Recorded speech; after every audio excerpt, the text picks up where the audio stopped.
మన ఆశలు తీర్చేందుకు వరుణదేవుడు కూడా శాంతించినట్టున్నాడు. మళ్ళీ స్టార్ట్ అవుతున్నాడు. పర్లేదు, ఎంత వర్షమైనా ఎండైనా వాడైనా తడవడం మనకు అలవాటైపోయింది. జరిగేటువంటి దుర్మార్గాలను కూడా ఎండగడుతూ సొసైటీని మనం బలోపేతం చేసుకుంటూ, ఇంకా పెద్దలు చెప్తున్నారు కదా, వాళ్ళు ఇంకా నెక్స్ట్ కార్యాచరణ అన్ని కూడా స్పీడప్ చేసుకొని మనం ముందుకు వెళ్ళిపోవడం తప్ప మార్గం. ప్రభుత్వాల నుండి అయితే వచ్చే ఆశలు మాత్రం కనబడడం లేదు. వాళ్ళు సానుకూలంగా రానియరండి, సానుకూలంగా రానియరు. దాని ముఖ్య కారకులు వీళ్ళే కదా, రాణిస్తున్నది వీళ్ళే కాబట్టి వీళ్ళు రానియరు. వీళ్ళు ఉన్నంత వరకు మనకు society lands Rao. Okay, thank you.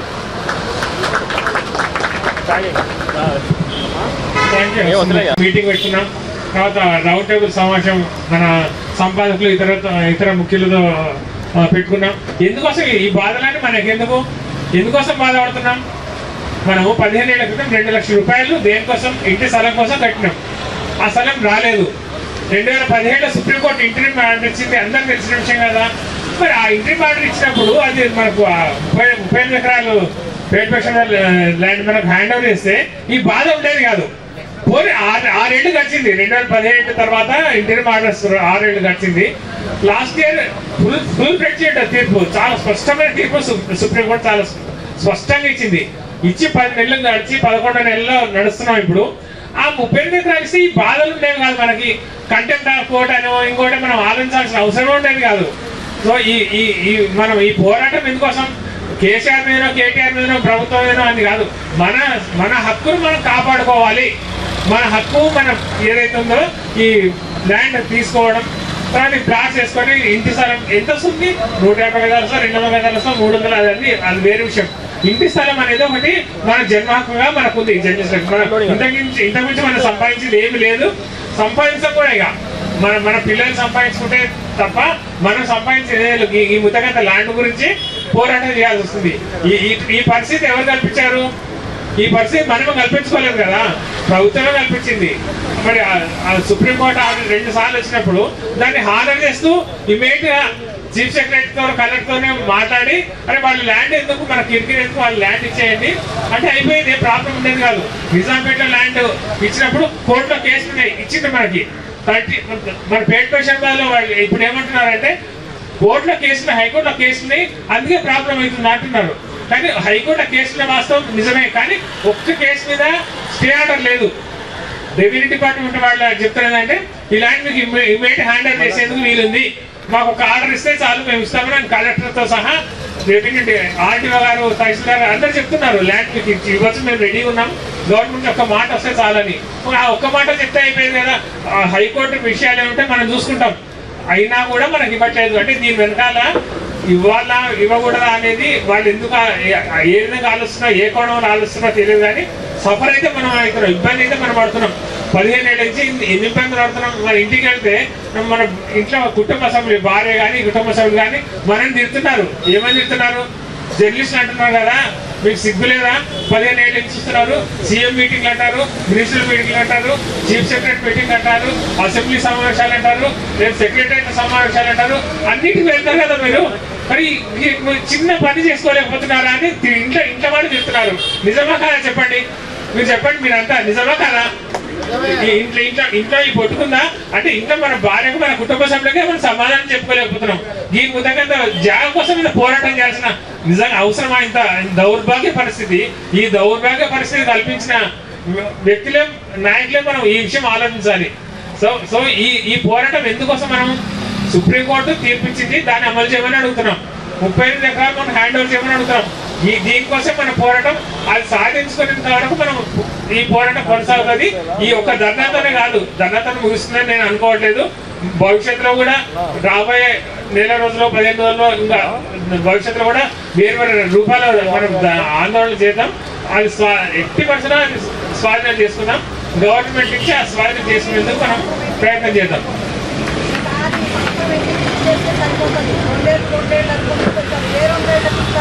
మీరు మాట్లాడతారా? చెప్పండి. మీ బాధ మీరు వ్యక్తం చేస్తారు. నేను రావండి అండి, ఆర్టిస్ట్ అన్వర్ వైఫ్ని.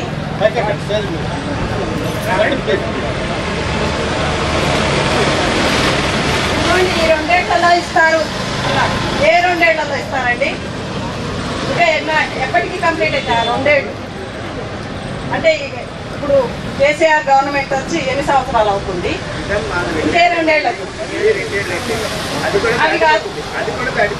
అదే ఇంకా చాలు, ధర్నాలు ఇవన్నీ ఏమొద్దు. కానీ ఈ సంవత్సరం ఎండింగ్ ఇస్తే బాగుంటుందండి, సంతోషిస్తాం.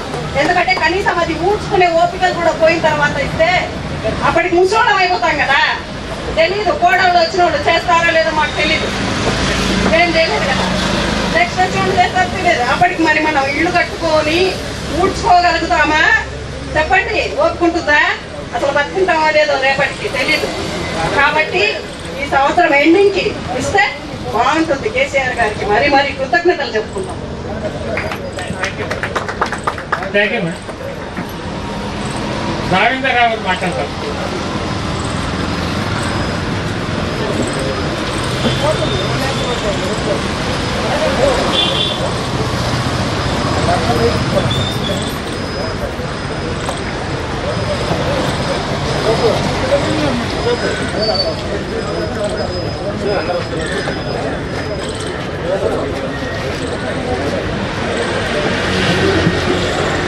నమస్కారం. నా పేరు రాఘవేంద్ర. నేను 2010 దాకా ఆంధ్రభూమిలో పనిచేసి 13 ఇప్పుడు ఇందాక కమలారావు చెప్పినట్టు ఏంటంటే ఇంట్లో మనల్ని నమ్మే పరిస్థితి లేకుండా అయిపోయింది. దీనికి కారణం ఏంటంటే నేను చెప్పేది మనమే. ఎందుకంటే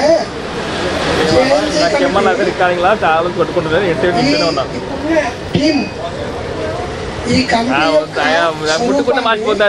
ఎప్పుడో చాలా రోజుల క్రితం బట్టబయలు చేసింది. కానీ మీలో చాలా మంది, నాకు తెలిసి దాదాపు 75% మంది ఇంకా కమిటీనే నమ్ముతూ దాన్ని వెనకేసుకొచ్చి విపరీతమైన పోస్టులు పెట్టడం మొదలెట్టారు.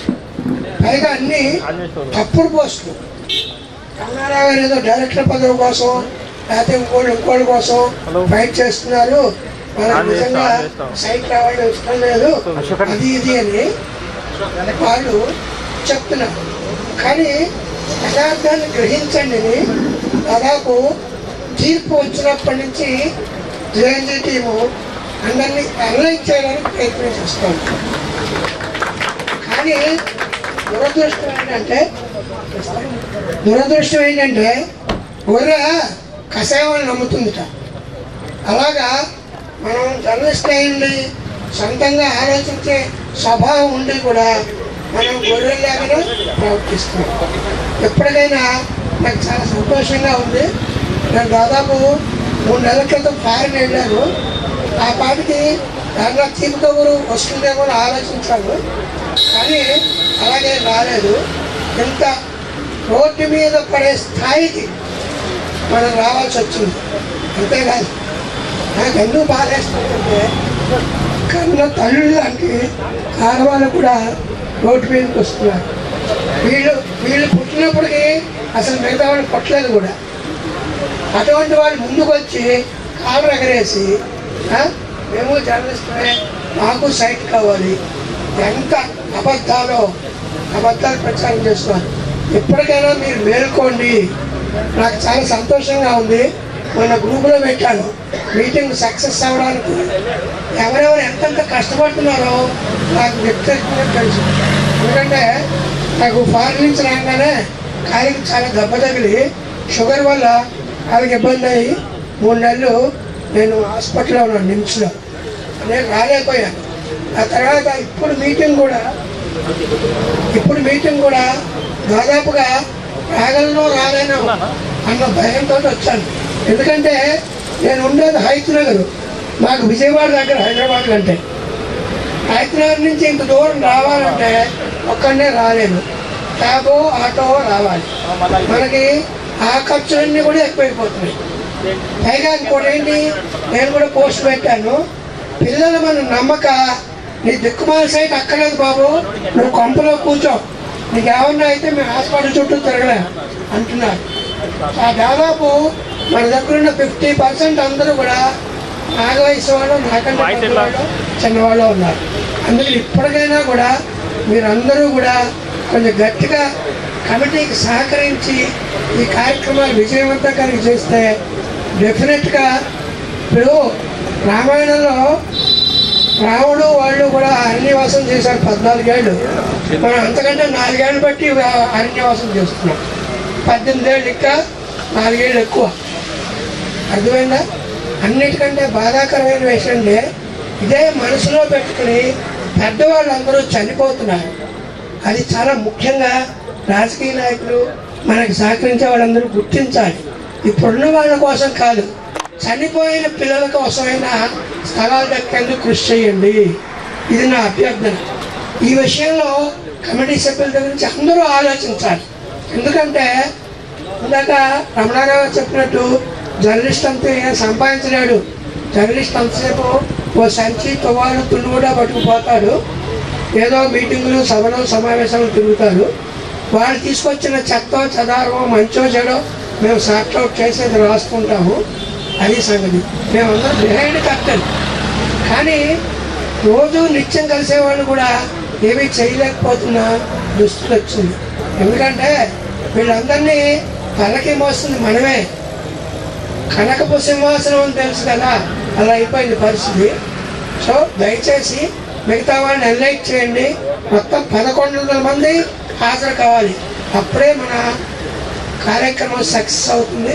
నాకు అవకాశం ఇచ్చినటువంటి రమణారావు గారు, ఇతరులందరికీ కూడా నా ధన్యవాదాలు. వాళ్ళు చెప్పినట్టు మన సభ్యులు చాలా మంది ఇబ్బందులు పడుతున్నారు, చాలా కష్టాల్లో ఉన్నారు. నిజం చెప్పాలంటే ఒక ఇంటి నుంచి ఇక్కడికి రావాలంటే కూడా డబ్బు లేని వాళ్ళు చాలా మంది ఉన్నారు. ఎందుకంటే మనం అవినీతి పట్లం కాదు, నీతిగా 30 ఏళ్ళు 40 ఏళ్ళు డ్యూటీ చేసి ఆ వచ్చే జీతంతో సంసారం ఏదో నడుపుకుంటూ వచ్చినా తప్ప అంటే ఒక్క రూపాయి ఆ వచ్చిన జీతం తప్పితే ₹1 మనకి ఎక్కువ వచ్చింది లేదు. సో ఈ విధంగా అనేక బాధలు ఉన్నాం. ఈ బాధలని తీరిపోతే ఈ స్థలాలు వస్తే ఏదో చిన్న గుడిసెనో పెంకుటిలో ఏదో వేసుకొని బతుకుదామనే ఒక ఆలోచన ఉంది. దానికోసం జరుగుతున్న పోరాటం, ఈ పోరాటం కొనసాగుతుంది. ఇప్పుడు CPIM state secretariat member Shri DC Narasimharao గారు మాట్లాడతారు. అన్న చెప్పనా? ఈ మహాధర్నాకి అధ్యక్షుడు వహిస్తున్నటువంటి అధ్యక్షుడు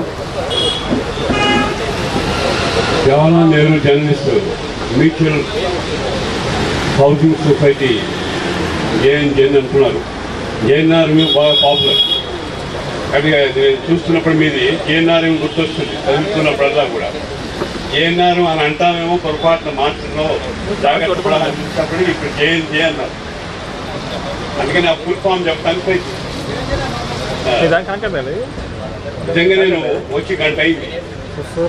ప్రారంభంలో మాట్లాడి వెళ్ళిపోతామని చెప్పాము. మీ వాళ్ళు కూడా ఫెసిలిటేట్ చేశారు. కానీ నాకే ఇంకా వస్తూ ఉన్నారు, ఆందోళన కనపడుతుంది, అనేక రూపాయలు టెన్షన్ కనపడుతున్నాయి. అసలు ఏవో మనకు కూడా అర్థం కావాలి కదా. మనం మాట్లాడి పోయిన తర్వాతనైనా దీని గురించి ఆలోచించాల్సి వస్తే ఆ లోతుపాత తెలియాల్సిన అవసరం ఉంది. అందుకని చెప్పి నేనే మీరు మాట్లాడతానంటే ఒక పావుగంట కూర్చుంటానండి, మిగతా వాళ్ళు మాట్లాడు పావుగంట 1 అవర్.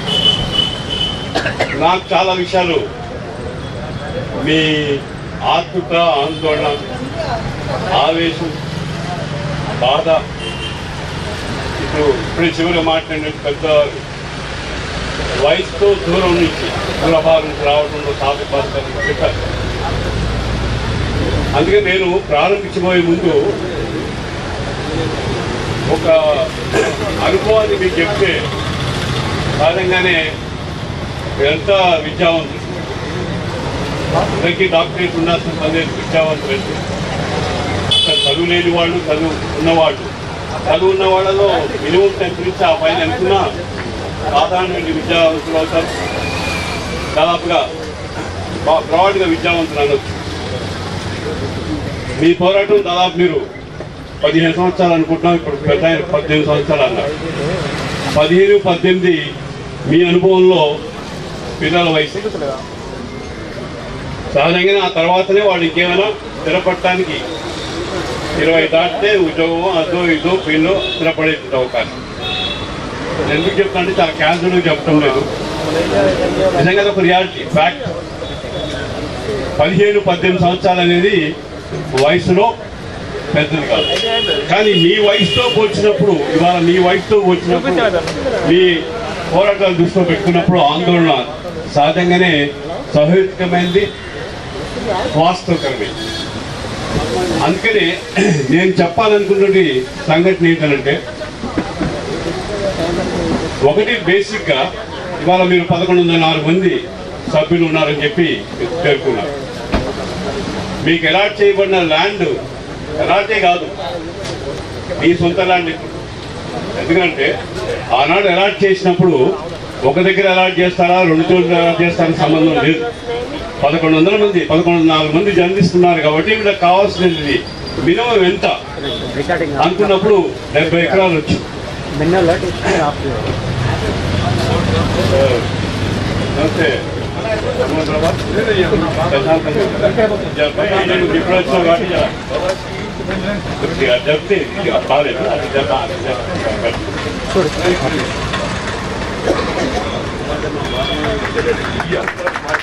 కాబట్టి 70 ఎకరాలని నేను వచ్చినప్పుడు కూడా 70 ఎకరాలని 1100 మందితో సాగించాం.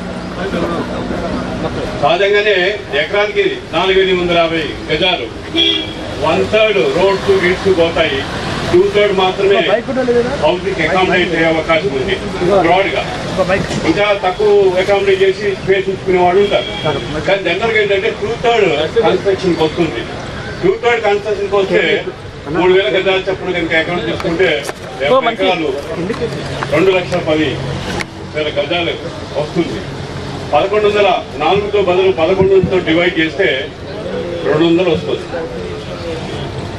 ఇప్పుడు మీ ఆందోళనలో ఈ వచ్చింది రాంది కూడా వస్తే కలిపి ఆలోచించి ముందుకు వెళ్ళొచ్చు కదా.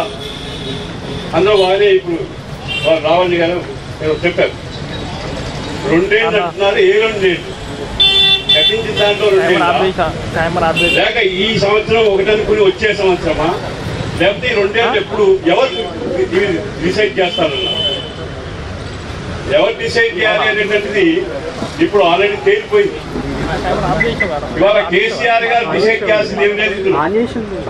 కేసీఆర్ ప్రభుత్వం ఇవ్వాలా ఇవ్వకూడదా అని మీరు కొత్తగా అడిగారు. ఇవ్వాలన్నా ఉందా, ఉందని చెప్తామా లేదని చెప్తామా, ఈ మీమాంస మీకు 70 ఎకరాలు ఇచ్చినప్పుడే ఆనాడు ఉన్నటువంటి మార్కెట్ వాల్యూ అనండి, రిజిస్ట్రేషన్ వాల్యూ అనండి, మార్కెట్ వాల్యూ ఎక్కువ రిజిస్ట్రేషన్ వాల్యూ స్టాండర్డ్ గవర్నమెంట్ ఎప్పుడు అకామిడేట్ చేసుకుంటుంది రిజిస్టార్ పెట్టుకుంటుంది. ఆనాడు గజం 1000 రూపాయలు చొప్పున పడింది. మీకు 200 గజాలు అంటే దాదాపు 2 లక్షల రూపాయలు మీరు కట్టారు. 200 గజాలు 200 గజాలు వచ్చినప్పుడు వచ్చిన దాంట్లోనే హారిజాంటల్ కడదాం అనేటువంటి ఆలోచన అవసరమే ఉంది. 1104 మందికి 70 ఎకరాలు ఇచ్చారు. 70 ఎకరాల్లో ప్రతి ఒక్కరు 2 లక్షల రూపాయలు చొప్పున కట్టే 200 గజాలు రావాలి. 200 గజాలు రావడం అంటే ఒక ఫ్లోర్ వేసుకుంటారా, 2 ఫ్లోర్ వేసుకుంటారా, మీ శక్తిని బట్టి ఎవరికి వాళ్ళు డిసైడ్ చేసుకుంటారు. కానీ వచ్చిన దాంట్లోనే అందరినీ సర్దాం అనేటువంటి ఈ దురాలోచన ఎక్కడ వచ్చింది, ఈ దుష్టాలోచన ఎక్కడ వచ్చింది? అసలు ఈ సంబంధం లేని ఆలోచన, ఇది సంబంధం లేని ఆలోచన. 70 ఎకరాలు దాదాపు 11,400 మంది కోసం అలాట్ చేసినప్పుడు అలాట్ చేయటం కాదు, మీరు దాన్ని పర్చేజ్ కూడా చేశారు. మీరు 2 లక్షల చొప్పున కట్టేశారు. రిజిస్ట్రేషన్ వాల్యూ ఆనాడు 1000 రూపాయలు ఉండొచ్చు, మీరు ఎంత ఉందని చూసుకోలేదు. మీరు సొసైటీగా అనుకున్నారు కానీ తలా 2 లక్షలు పడుతుంది అనుకున్నారు, కట్టేశారు. కానీ ఈరోజు ల్యాండ్ మీది. ఇవాళ మీరు భావించాల్సింది ఏంటంటే కేసీఆర్ గారు ఏం చేస్తారు, మరి కేసీఆర్ గారు కేటీఆర్ ఆలోచిస్తే పని అవుతుందా, ఇవన్నీ ఇప్పుడు తీర్థంగా బట్టి అర్థమవుతుంది. కానీ మన దానికి వచ్చినప్పుడు ఇది ఏ విధంగా కూడా కేసీఆర్ ప్రభుత్వం క్యాబినెట్ కేసీఆర్ ఆలోచించి కేటీఆర్ చెప్పు, ఆయన ఆలోచించి లేక ఎవరికో చెప్పు, ప్రిన్సిపల్ రెవెన్యూ సెక్రటరీ చెప్పు, ల్యాండ్ చూడండి ల్యాండ్ ఇవ్వండి అని చెప్పాల్సిందేం కాదు. ఆల్ ఓవర్ అంతా అయిపోయింది. ల్యాండ్ దాన్ని మీరు పట్టాదారులు మీరు చెప్పాలంటే టెక్నికల్ అంటే nobody can say today you are not the entitled.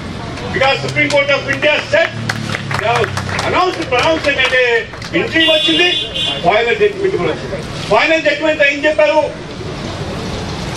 Don't mind about third party. There is no third party. These are eligible persons because 70 ఎకరాలు 1404 మందికి ఇచ్చారు కాబట్టి వాళ్ళు డబ్బు కట్టేశారు కాబట్టి డబ్బు కట్టింది ల్యాండ్ ఇవ్వకుండా పోవడం అనేది సరైనది కాదని చెప్పి సుప్రీంకోర్టు చెప్పి థర్డ్ పార్టీ పేరు మీద మళ్ళా కార్యాపన చేసే పని లేదు, డైరెక్ట్ ఇచ్చేది. అందుకే ఈరోజు అంటే 70 ఎకరాలకి మీకు హ్యాండ్ ఓవర్ చేసినా చేయకపోయినా అది టెక్నికల్ అంశం. ఐడెంటిఫై అయింది 322 సర్వే నంబరు కుత్బుల్లాపూర్లో 32 ఎకరాలు, 25/2 సర్వే నంబరు పేట్ బషీరాబాద్ లో 38 ఎకరాలు. ఈ ఎకరాలు ఉన్నది ఉంది. ఆ విధంగా మీకు అలాట్ చేసింది ప్రభుత్వ జీవోలు ఉన్నాయి. ఈ వివరాలు ప్రభుత్వం అలాట్ చేయడం కాదు, న్యాయస్థానానికి పోయినాయి, హైకోర్టుకి పోయినాయి, సుప్రీంకోర్టుకి పోయినాయి. టెక్నికల్ హైకోర్టు ఏమైనా ఉన్నా పెద్ద ఇష్యూ కాదు, దాన్ని మీరు లీగల్ పార్టీలో ఓవర్కమ్ కావచ్చు. బట్ ఈ 70 ఎకరాలు ఈ 1100 మంది 1104 ఏంటంటే సొంతదారులు కాబట్టి సొంతదారులు కాబట్టి ప్రతి 200 ప్రతి ఒక్కరికి వస్తుంది కాబట్టి వాళ్ళ శక్తిని బట్టి 200లో కట్టుకుంటారా, 100 గజాల్లో కట్టుకుంటారా, 2 అంతలు వేస్తారా, 3 అంతలు వేసుకుంటారా, లేదా వాళ్ళ ఆర్థిక పరిస్థితిని బట్టి వాళ్ళు డిసైడ్ చేసుకుంటారు. అందుకని వాళ్ళు ఏంటంటే ల్యాండ్ వస్తుందా రాదా అనేటువంటి సమస్య కాదు. నిజంగానే మీరు 15 ఏళ్ళు 16 ఏళ్ళ నుంచి చేసిన పోరాటం ఇప్పుడు రైట్ టైంలో మాత్రం కదిలింది. ఇప్పటికే ఇంకా ఆలస్యమైందని బాధపడేవాళ్ళు ఉండవచ్చు. వాళ్ళు చెప్పిన 2 ఏళ్ళని లేకపోతే ఆ పెద్ద ఆయన మేము మా పరిస్థితి రావటమే కష్టం కాబట్టి మా పిల్లలు మరో విధంగా మమ్మల్ని ప్రజలు చేస్తున్నారు, అవన్నీ దృష్టిలో పెట్టుకోండి మానవత్వంతో ఆత్మతో వ్యక్తపరిచారు. ఇవాళ ఎవరైనా మానవత్వం లేనికంటే వాళ్ళు పరిపాలకులు ఎవరైనా వాళ్ళు తాత్కాలిక ఉండటంతో శాశ్వతంగా పరిపాలకులు ఉండలేరు. మంచో చెడో ఇవాళ నిజంగా కమ్యూనిస్టుకి ఇతర పార్టీల మీద అన్యాయం చేస్తున్నారని దేశం కోపం ఉంటుంది. దేశం కోపం ఉన్నా వాళ్ళు చెప్తున్నారు. రాజశేఖర రెడ్డి గారు ఆనాడు పేదల కోసం ఇల్లు గురించి ఆలోచించాడు ఒక పార్టీ. ఇవాళ మీకు కూడా ఆ కాలంలోనే పాయింట్ అయింది. అనుకుంటే మంచి అనుకుంటే చెయ్యాలనుకుంటే చేయటం అనేది పరిపాలకుల్లో చిత్తశుద్ధి జరిగే పని. పరిపాలకుల్లో తిక్కగా ఆలోచిస్తే తికమక పెడితే ఆ విధంగా మోసం చేద్దామనే దుష్టతలంపులుంటే అలాంటి వాళ్ళు శాశ్వతంగా పరిపాలకులు ఉండలేరు. ఎన్టీ రామారావు చూసాం, చెన్నారెడ్డిని చూసాం, చాలా మందిని చూసాం. ఎవరిని చూసినా ఎవరెవరు ఎక్కడెక్కడ ప్రజల కోసం మానవత్వంతో ఆలోచించారో, బాధ్యతగా ఆలోచించారో, అక్కడెక్కడ కొన్ని పనులు చేశారో అలాంటి వాళ్ళకి చిరస్థాయిగా గౌరవం. అందుకని రాజశేఖర రెడ్డి గారు ఇచ్చారు, ఆ విధంగా వచ్చింది. మన కేటీఆర్ గారు చేయాల్సింది ఏం లేదు, సింపుల్ గా అది హ్యాండ్ ఓవర్ చెయ్యండి అని చెప్పి ప్రిన్సిపల్ రెవెన్యూ సెక్రటరీకి మౌఖికంగా ఆదేశిస్తే రైతుల్లో కూడా అవసరం లేదు. మీరు సుప్రీంకోర్టు నుంచి వచ్చింది, సుప్రీంకోర్టు జడ్జిమెంట్ వచ్చిందే, దాని ప్రకారం అమలు చేయండి అని చెప్పి చిన్న సలహా ఇచ్చేటారు. ఈ సలహా ఇవ్వడం కూడా ఇవాళ సాధ్యం కాదా? కేసీఆర్ గారు ఎందుకు సాధ్యం కాదు? వారు కొత్తగా భూమి ఇవ్వాల్సి వస్తే కొత్తగా దరఖాస్తు చేసుకుంటే ఆయన నిర్ణయించవచ్చు, ఇవ్వాలా లేదా, ఇవ్వండి, ఎక్కడ ఇవ్వాలి, ఎంత ఇవ్వాలి, అదంతా కాదు. భూమి 70 ఎకరాలు ఇవాళ ఏంటంటే 1104 మందికి డబ్బు కట్టారు. ఆ విధంగా అవి వెంటనే హ్యాండ్ ఓవర్ చేయడం కాలాపనేది, హ్యాండ్ ఓవర్ చేయండి అని చెప్పి స్ట్రీమ్ రిలీఫ్ వస్తే ఒకలాంటి ఇచ్చారు 32 ఎకరాలు. ఇవాళ ఫైనల్ జడ్జిమెంట్ వచ్చిన తర్వాత సంవత్సరం అయిపోతే ఆ మిగిలిన 32 ఎకరాలు ఇవ్వకపోవడం కార్యాపన. దీన్ని మనం ఆలోచించాలి. నేను విజ్ఞత విద్యావంతులు కొడుతుందన్నా, కానీ అదే సమయంలో ఆందోళనతోనూ బాధతోనూ అనేక మంది 2 సంవత్సరాలు ఇప్పటికి చాలా ఇబ్బంది అయింది, ఇంకా కాలం కాకుండా చెయ్యండి. ఎవరిని దేవరిస్తాడు? మానవత్వం ఉండాలి, చట్టబద్ధ పరిపాలన చేసేవాడు దాన్ని పాటించాలి. పాటించకపోతే మరొకసారి అవసరం వస్తే సుప్రీంకోర్టు కట్టాల్సి వస్తుందేమో. కడితే మనకేదో అన్యాయం అయిపోతుందని కాదు, ముట్టుకుంటే కరెంట్ షాక్ అని ఆలోచించాల్సిన పని లేదు. కరెంటు వాళ్ళకే ప్రభుత్వాలకి షాకులు ఇస్తున్నారు. కరెంటు ఇవాళ రిఫార్మ్ చేస్తామనంటే బాంబేలో సమావేశమై కేంద్రం మోడీకి చెప్పారు, నువ్వు పొరపాటున కనుక దీన్ని బిల్లు పెడితే ఆ రోజే భారతదేశం చీకటిమయం అవుతుంది, మా ప్రాణాలు ఏమైనా మేము మాత్రం శాశ్వతంగా ఈ దేశం కోసం మేము ఇవాళ ఉన్నటువంటి పద్ధతుల్లోనే ఎలక్ట్రిసిటీ ఉండాలి తప్ప ఈ విధంగా రిఫార్మ్ చేస్తే ప్రైవేటైజేషన్ అవుతుంది. ప్రైవేటైజేషన్ అయితే ధరలు పెరుగుతాయి, ధరలు పెరిగితే అన్ని భారాలు అవుతాయి. ఎవరికి భారాలండి? అద్వానీకి ఏం భారం కాదు, అదానికి ఏం భారం కాదు, మోడీకి అంతకంటే భారం కాదు. ఎందుకంటే ఆయన వస్తున్న ప్రతిసారి వేస్తున్న డ్రెస్లన్నీ కూడా మినిమం 10 లక్షలు 15 లక్షలు. ఒక రోజు సమావేశం 5 పెడితే ఒకటి సమావేశం అయిపోయి ఇంకో దానికి పెడితే డ్రెస్ చేంజ్ చేసి వెళ్తాడు. వీళ్ళంతా కూడా డిజైనర్స్ పర్మనెంట్ గా షెడ్యూల్ ప్రకారం దాని ప్రకారం తయారవుతూనే ఉన్నాయి. అందుకని వాళ్ళకి ఏర్పాటు చేసేవాళ్ళు ఉన్నారు. మీకు మాకు ఎవరున్నారు? మీకోసం మీరు ఆలోచించడం అనివార్యం.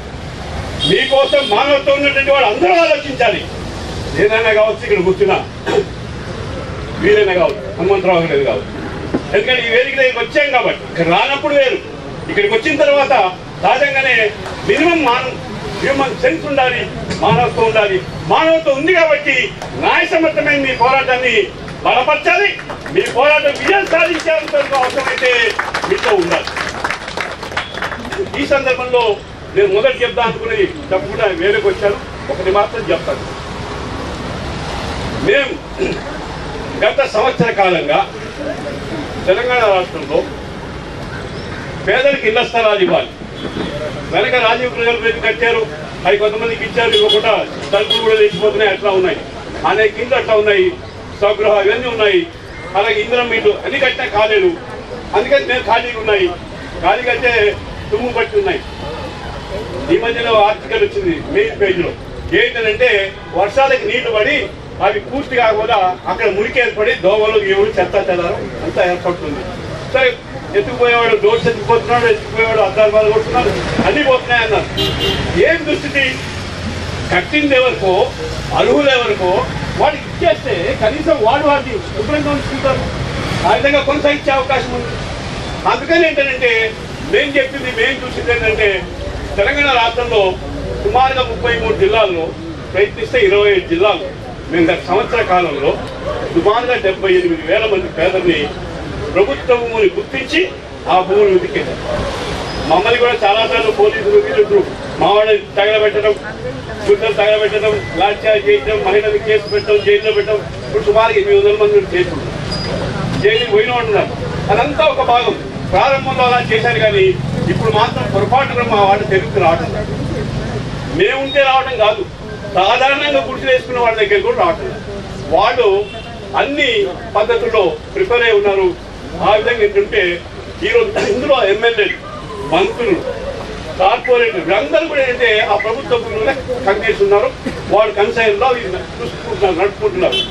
మేమేం చెప్పామంటే ఇది ప్రభుత్వ భూమి, అసైన్ చేశారు 50 ఎకరాలకి సంవత్సరాల క్రితం. అది ఎవరికి ఇవ్వలేదు. 1 ఇయర్ అయితే లాస్ట్ అయిపోతుంది ఉంది. ఇది ప్రభుత్వ భూమి అన్న ఒక ముఖ్యమైనటువంటి చెప్తున్నాడు ఏంటంటే అది ఆల్రెడీ అసైన్ చేశారు, మీరు ఎవరు అక్కడ పోకూడదు, పోలీసులు కేసులు పెడతారు. ఆల్రెడీ పెట్టారయ్యా, కేసులు పెట్టడం కరెక్ట్ కాదని నువ్వు చెప్పడానికి సిద్ధంగా ఉన్నావా లేదా? ఇప్పుడు నేను బాగుంటుంది, సీఎం మాకు సీరియస్ ఉన్నాను. నువ్వు చాలా సీరియస్, లేకపోతే రోడ్డు మీద పడతావు, నీ ఇద్దరు రోడ్డు మీద పడే జాగ్రత్త ఉండండి. చివరిగా ఈ రోజు ఏంటంటే గత 6 మాసాలుగా అది ఇంటీరియర్ ఆదిలాబాద్ జిల్లా చెన్నూరు, అక్కడ ఈరోజు 1000 మంది ఏంటంటే ఆ విధంగా నివాసం ఏర్పాటు చేస్తున్నారు.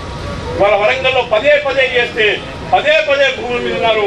ఇవాళ ఎవ్వరూ కూడా ప్రారంభంలో వచ్చి డిస్టర్బ్ చేస్తున్నా రావటం లేదు. వస్తారనే భయం ప్రారంభంలో ఉండింది. ఇవాళ సాధారణ ప్రజలకి వచ్చినా ఎదుర్కొంటాం, నిలబడతాం, వాళ్ళని పంపిస్తాం అనే పద్ధతిలో ఇవాళ వాళ్ళు రీసెర్చ్ చేసుకుంటున్నటువంటి పరిస్థితి. అందుకే ఇవాళ ఎమ్మెల్యేలు వాళ్ళు కూడా వెనక్కి తగ్గుతున్నారు. ఎందుకంటే ఇవంతా పదారై రేపు సీట్లు వస్తాయో రాదు. ఒక ఎమ్మెల్యేకి సీట్ రాదని తేలిపోయింది ఈ పోరాటంలో ఆయన ఆక్రమిస్తున్న భూమి. అందుకని ఏం చెప్తుంటే సాధారణమైన ప్రజలు, చదువుకోలేటువంటి ప్రజలు ఖాళీ స్థలం తెలుసుకుని అక్కడ తలదాచుకోవడానికి ఇల్లు వేసుకునేటువంటి వాళ్ళు గత 8 నెలలుగా సంవత్సర కాలంగా అనేక ఒత్తిళ్లు, పోలీసుల ఒత్తిళ్లు, అధికారుల ఒత్తిళ్లు అందరూ వచ్చినా కూడా అవి తట్టుకుని పదే తగలబెట్టి నిలబడి ఆ విధంగా ఈరోజు ఏంటంటే స్వేచ్ఛ పెంచుకుని అక్కడే ఉడుకుంటున్నారు. ఇలాంటి రాష్ట్రాల్లో కూడా ఉంటున్నారు. సాధారణ ప్రజలు ఏంటంటే భూమిని గుర్తించి వెళ్తే వెళ్లకుండా అనేక రూపాల్లో ఒత్తిడి చేస్తే, ప్రజలు చేస్తే వాళ్ళు పదే తట్టుకుని నిలబడి ఇవాళ ఉన్నారు.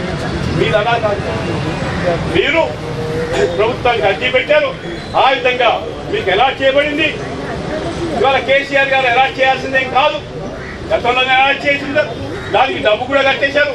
డబ్బు కట్టి మీకు హ్యాండ్ ఓవర్ చేయడంలో డిలే అయితే మీరు దాన్ని అమలు చేయమని చెప్పి పైకి వెళ్ళారు.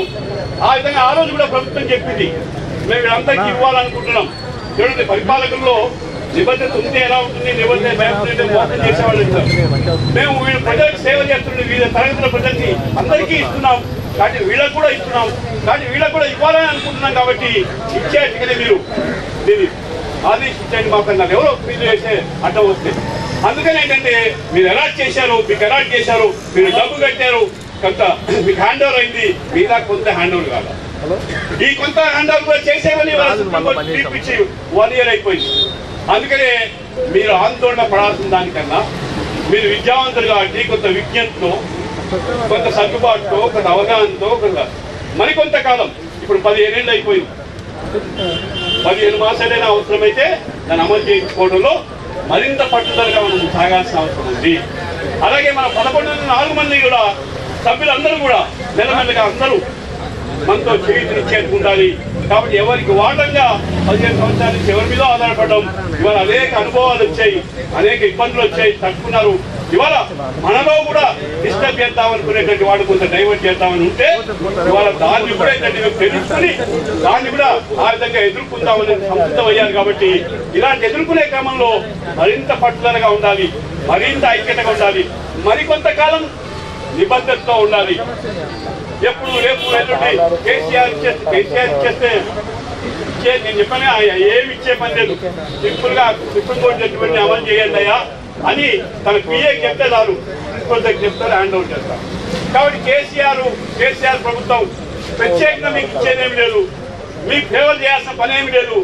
ఉన్నదాన్ని అమలు చేసి నిబద్ధతతో ప్రభుత్వం పరిపాలన సమర్థవంతంగా చేస్తున్న వాళ్ళకి సుప్రీంకోర్టు జడ్జిమెంట్ అయినా మేము అమలు చేయకుండా పోము, అమలు చేస్తాం. ఎందుకంటే న్యాయస్థానాన్ని ఒక విధంగా పెరిగిచ్చేటువంటి ప్రభుత్వాలు ఉంటే లేకపోతే కష్టం. అందుకని మీ న్యాయసమ్మతమైన పోరాటం మీకు ఫలితం ఉంది. మీదే భూమి కానీ మీదే భూమి అనేటువంటిది మీరు ఎవరికి వాళ్ళ 200 గజాలు తీసుకోవడంలో మరో 10 నెలలో 15 నెలలో అవసరమైతే పట్టుదలగా 1100 మంది ఒకటిగా ఉండి 4 5 10 మందో లేక 10 మంది ఇంకో 50 మంది ఉంటే అలాంటి వాళ్ళని ఓపిక్గా అవసరమైతే ఘర్షణ ఎక్కడ పడాలో అక్కడ పడాలి. వేదికలు బహిరంగ వేదికల మీద కాకుండా ఎక్కడ చేయాలో చూడండి.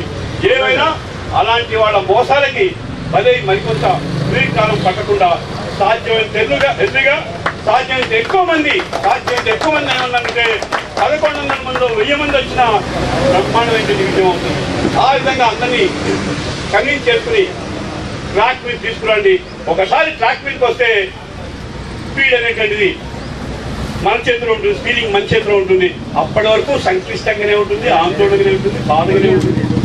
ఇంకా చెప్పాలంటే మోసం చేస్తున్న వాళ్ళు మన వాళ్ళే చేస్తున్నారా, మన మధ్య వాళ్ళే చేస్తున్నారా, మనతోనే నమ్మిన వాళ్ళే చేస్తున్న బాధ ఉంటుంది. బాధతో మనం ఏమి సాధించలేము. బాధని భరించి బాధని తట్టుకుని ఆ విధంగా ఏంటంటే అవసరమైన కార్యాచరణ పెడితే మంచిది అని అనుకుంటాం. అందుకని అలాంటి పోరాటాలు చేసిన ప్రతి దగ్గర కేంద్ర ప్రభుత్వమైనా రాష్ట్ర ప్రభుత్వాలైనా స్థానిక ప్రభుత్వాలైనా ఎక్కడైతే అలాంటి ఐక్యతతో ముందు పెడతారో తప్పకుండా ఫలితం వస్తుంది. మీది ఫలితం ఇప్పుడు ఏం రావాల్సిన పని లేదు, అమలు చేయటమే, మీ భూమిని మీకు హ్యాండ్ ఓవర్ చేయటమే. ఇది అంతకంటే ఎవరికి ఫేవర్ చేయాల్సిన పని లేదు. అందుకే దీన్ని 15 నెలలు అంటే 15 నెలలు కాదు, 15 రోజులు అయిపోయినా అయిపోతుంది. కాకపోతే ఏంటంటే అంత అవసరం ఏంటంటే కార్యాచరణ వైపు వెళ్ళండి.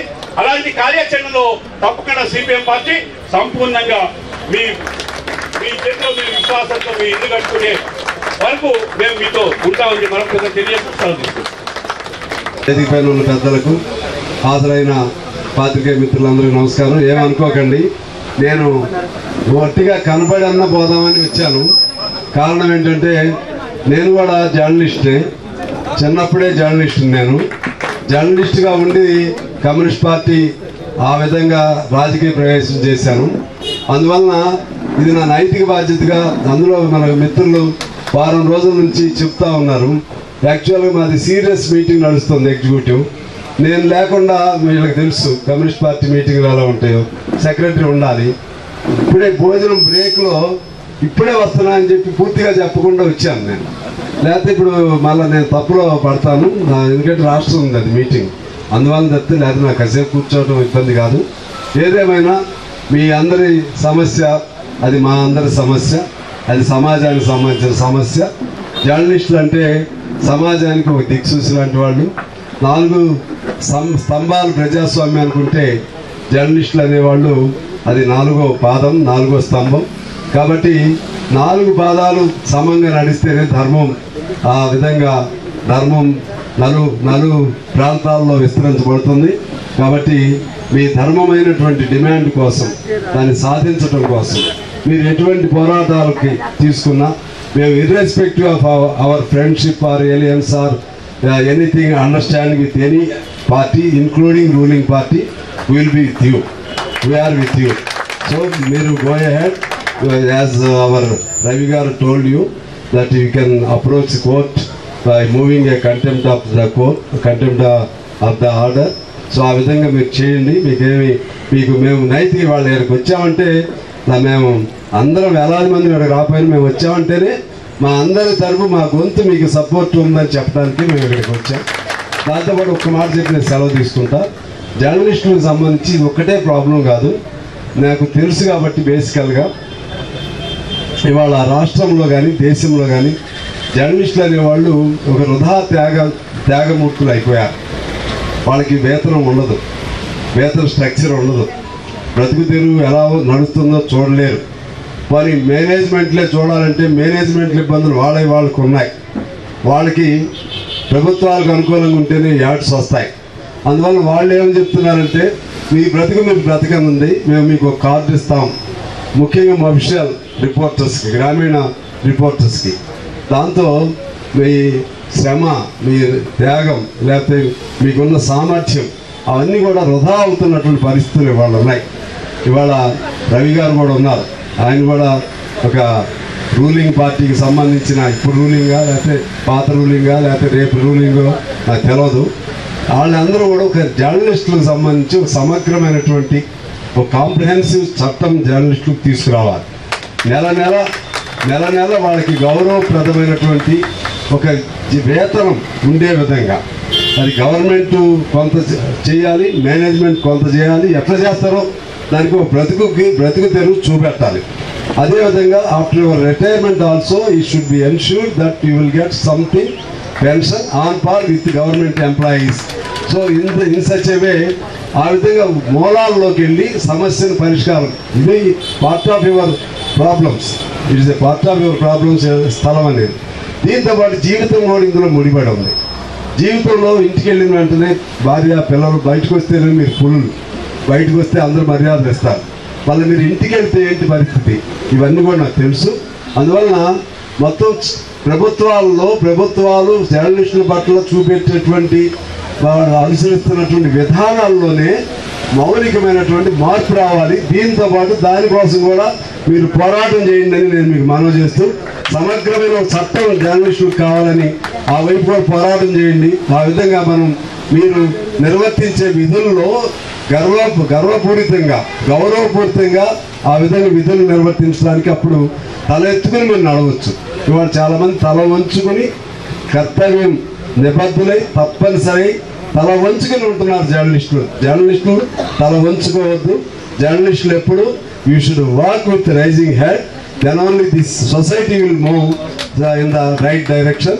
సో ఎనీవే మీ అందరికీ మరొకసారి ధన్యవాదాలు. ఏమనుకోకండి, మిమ్మల్ని ఇబ్బంది పెట్టినందుకు థ్యాంక్ యూ అమ్మా.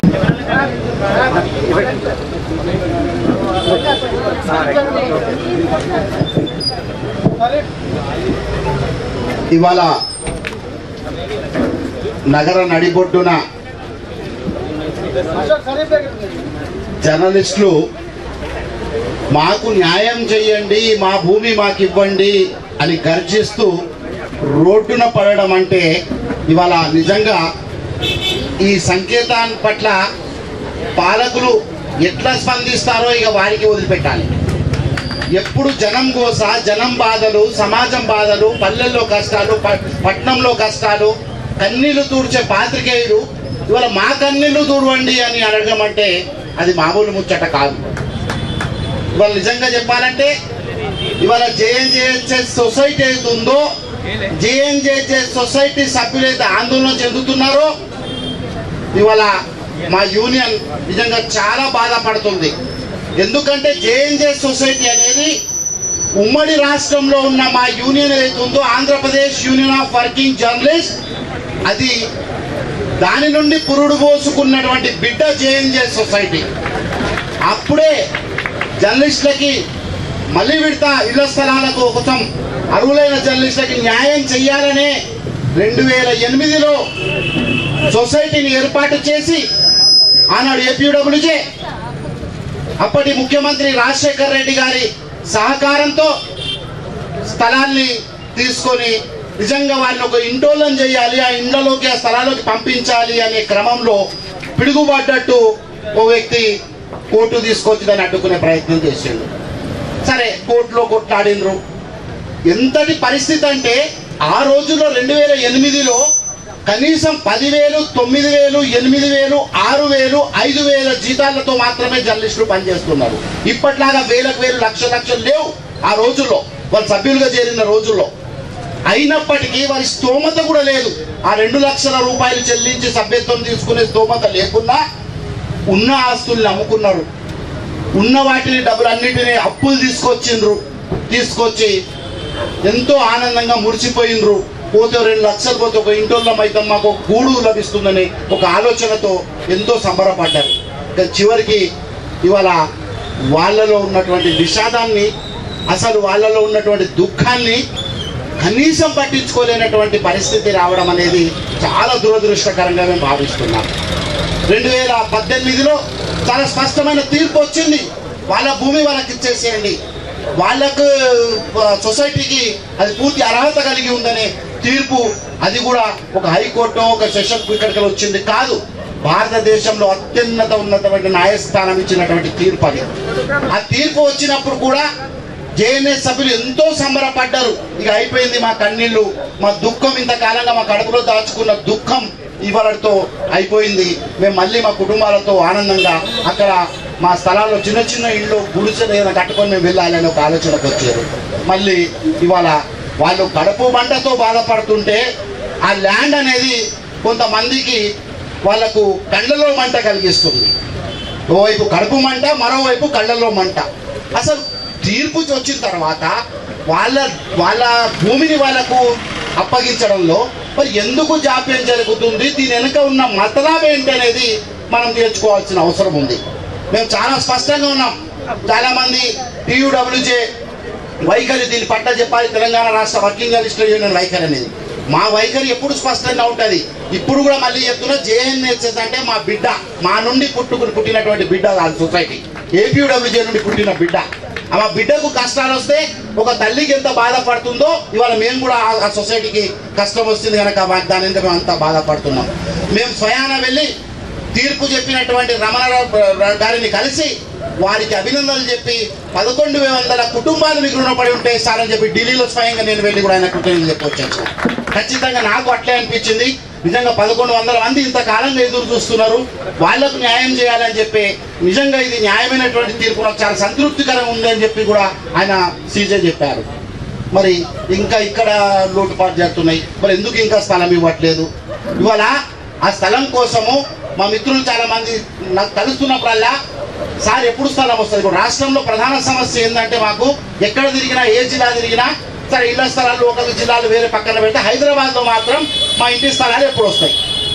ఒక మిత్రుడు ఫోన్ చేసిండు నాకు గత 2 నెలల క్రితం, మాట వస్తలేదు. ఎప్పుడు బాగా యాక్టివ్గా మాట్లాడే మిత్రుడు అతను, సాక్షిలో పనిచేస్తాడు.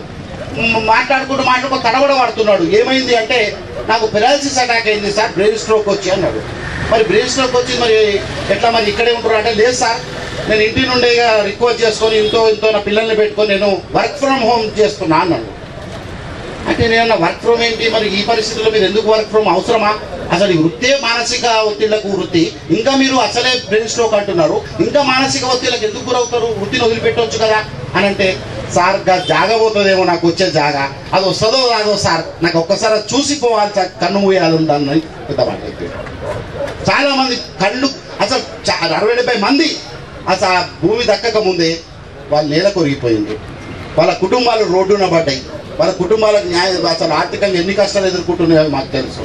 ఇలాంటి పరిస్థితుల్లో ఇదొక నిజంగా ఏ కోణంలో ఆలోచించినా ఒక మానవతా దృక్పథమే కావచ్చు, ఒక ప్రొఫెషనలిజాన్ని మీరు బతికించాలి, ప్రొఫెషనలిజాన్ని మీరు సహకరించాలి అన్నప్పుడు మాత్రం ఖచ్చితంగా అది వాళ్ళ స్థలాన్ని వాళ్ళకి ఇవ్వండి. ఆ మధ్యన ఒక పెద్ద మనిషి, ప్రభుత్వంతో సంబంధం ఉన్న ఒక జర్నలిస్ట్ పెద్ద మనిషి ఒక సమావేశం పెట్టి మమ్మల్ని కూడా ఆహ్వానించి నన్ను మీ ఒపీనియన్ చెప్పండి వాళ్ళ ఈ స్థలాల విషయం ఏం చేద్దామంటే, సరే ఇండ్లు స్థలాలు రాని వాళ్ళు JNHS సొసైటీ మాత్రమే కాకుండా ఇంకా చాలా మంది ఉన్నారు, 2000 మంది అని ఆ సొసైటీ ఆ పెద్ద మనిషి నా ముందు ప్రతిపాదన పెట్టినప్పుడు ఖచ్చితంగా వాళ్ళకి ఇవ్వండి, ఎవరికి అభ్యంతరం లేదు. హైదరాబాద్లో పనిచేస్తున్న అర్హులైన ప్రతి జర్నలిస్ట్కి స్థలాలు ఇవ్వండి, కానీ దానికి దీనికి సంబంధం లేదు, ముడిపెట్టవద్దు. ఇది వేరే సమస్య. ఇది 2008 నుండి 13-14 ఏళ్ల నుండి మగ్గుతున్నటువంటి సమస్య. 1100 కుటుంబాలు ఆందోళన చెంది దిగులు చెంది అసలు నిత్యం ఇదే టెన్షన్లతో ఉన్నటువంటి సమస్య కనుక వీళ్లకు న్యాయం చేస్తూనే మిగతా ఎవరైతే ఉన్నారో 2000 మంది వాళ్ళకి ఏం చేద్దాం ప్రత్యేకం వెంటనే మనం వాటి కోసం చర్యలు ప్రారంభించండి. ఫస్ట్ ఇది చర్చకు పెట్టి ఆలోచనలు చేసి సమాలోచనలు జరిపి ఇవ్వాలనా లేదా అనే సమస్య కాదు. ఇది తేలిపోయింది. ఫలానా ఆస్తిదారులు వాళ్ళే, ఇప్పటికి కూడా మీరే ఆస్తిదారులు. అది ఇవ్వకపోయినా జాప్యం జరుగుతుండొచ్చు, కానీ వేరే వాళ్ళకి ఆ జాగ మీద ఆ ఆస్తి మీద ఎలాంటి హక్కు లేదు. పూర్తిగా హక్కుదారులు మీరే. ఆ విషయంలో మీరు ఎలాంటి ఆందోళన చెందకండి. మీ మిత్రుడు రమణారావు గారు అట్లాగే అశోక్ రెడ్డి మిత్రుడు మీకోసం మీకు నిలబడి ఏదో కార్యక్రమం వరుసగా చేసుకుని వస్తున్నారు. నాకు కూడా లాస్ట్ రౌండ్ టేబుల్ సమావేశానికి నన్ను ఆహ్వానించిన రోజు నేను రాష్ట్రంలో అందుబాటులో లేకపోవడం ద్వారా మిస్ అయింది, రాలేకపోయాను, మన్నించాలి. కానీ మీరు ఏ పోరాటం చేసినా న్యాయమైన పోరాటం ఇది. డెఫినెట్గా ప్రభుత్వం ముఖ్యమంత్రి గౌరవ ముఖ్యమంత్రి కేసీఆర్ గారికి మేము కూడా మా సంఘం నుండి కోరుతుంది ఏంటంటే ఈ 1100 జీవితాలకి మీరు ఇంకా వాళ్ళలో వాళ్ళు ఏదో ఆందోళన చెంది వాళ్ళు ఇంకా దిగులు చెందే వాతావరణం కల్పించకుండా వెంటనే మీరు ఈ సమస్యకి ఫుల్ స్టాప్ పెట్టండి అని చెప్పి కూడా మేము ఈ వేదిక ద్వారా ప్రభుత్వాన్ని కోరుతున్నాం. డెఫినెట్గా మీరు చేసే కార్యక్రమాలకి మీకు ఆ జాగ దక్కేంత వరకు మీరు అక్కడే వెళ్ళి స్థలాల్ని స్వాధీనం చేసుకునేంత వరకు మీ వెనుక మా సంఘం ఉంటుందని చెప్పి కూడా మనస్ఫూర్తిగా నేను మీకు హామీ ఇస్తూ ఇవాళ ఈ కార్యక్రమాన్ని నిర్వహణ చేసినందుకు నేను మీ మిత్రులకి నా తెలంగాణ రాష్ట్ర వకీల సంఘం పక్షాన నేను కృతజ్ఞతలు తెలుపుకుంటున్నాను. జర్నలిస్టుల ఐక్యత ఇట్లాంటి గట్ల నినాదం ఇస్తే వస్తుంది జాగా. ఎక్కడో మనం ఈడ కూర్చుంటే మా ఆదరణ ఏదోగా మూలలు చేసుకుంటారు, వాళ్ళు చేసుకొని తీ అంటున్నారు. ఇక్కడ వినబడితే ఆడ వినబడాల. జర్నలిస్టుల ఐక్యత, జర్నలిస్టుల ఐక్యత పరిష్కరించాలి JNHS సమస్యను. Right, thank you. పడుతున్న కష్టాలేంటి అనే దానిపైన అరుణోదయ కళాకారుల బృందం, మన్సూర్ బృందం మనతో ఉంది. ఇప్పుడు ఆ పాటతో కార్యక్రమాన్ని ఇంకా ముందు కొనసాగిస్తాము. విమలెక్క అంటేనే ఒక ఏ బహిరంగ సభైనా ఏదైనా దద్దరిల్లాల్సిన తమ పాటతో తమ వాణితో దద్దరిల్లాల్సిన సమయం ఆసన్నమైంది. ఆ సమయమే ఇప్పుడు ఈ కళాకారుల బృందంలో చైతన్యం కలిగించింది. మనలో కూడా ఆ చైతన్యాన్ని నింపుతుందని ఆశిస్తూ కళాకారుల బృందాన్ని సవినయంగా ఆహ్వానిస్తున్నాము.